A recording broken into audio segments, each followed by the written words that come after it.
Election Day, Virginia is handed a major ruling after the Commonwealth removed 1,600 people from the voter rolls. A judge ordering today that those registrations be returned to the voter rolls. It all happened in an effort to remove non-citizens from the voter rolls. But as our Matthew Torres explains, it was a process that broke the law and also removed legal voters.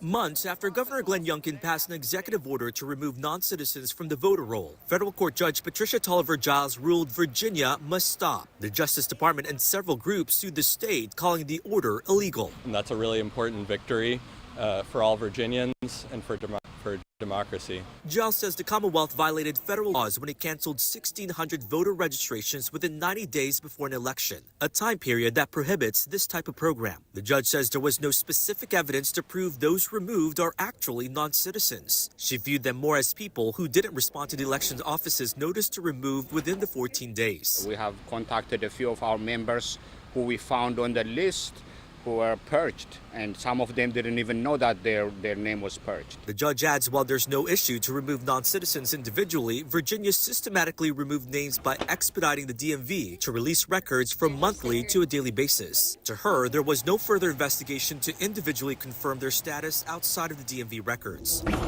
According to plaintiffs, there are now cases legal citizen voter registrations were canceled. The Commonwealth relying on old DMV records from before they became a citizen. They had a lawful permanent resident document. Treating that as somehow evidence of current citizenship is also false. The vast majority of people caught up in these programs are eligible citizens. That's certainly the case in Virginia.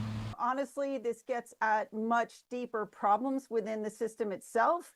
But by saying that that we cannot systematically verify or remove non-citizens from the rolls really opens up, I think, a big problem. Youngkin has argued they were following a Virginia rule passed by then Democratic Governor Tim Kaine. Virginia Attorney General Jason Miara is saying, quote, "It should never be illegal to remove an illegal voter." The Department of Justice pulled this shameful, politically motivated stunt 25 days before Election Day. The judge ordered Virginia to not only restore the names back on the voter roll within 5 days, but they must also communicate that to the people impacted, as well as, of course, the local registrars who have to manually put their names back.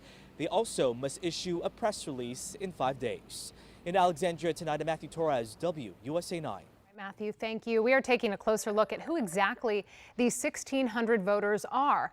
The Department of Justice and the League of Women Voters say that many of the 1,600 voters are legal citizens whose registrations were canceled because of errors or simple mistakes. It is also worth noting that this removal violated federal law, which prevents states from making large changes to voter rolls 90 days before an election. The judge in this case made a note that it's not a coincidence that the state announced this purge on exactly the 90th day.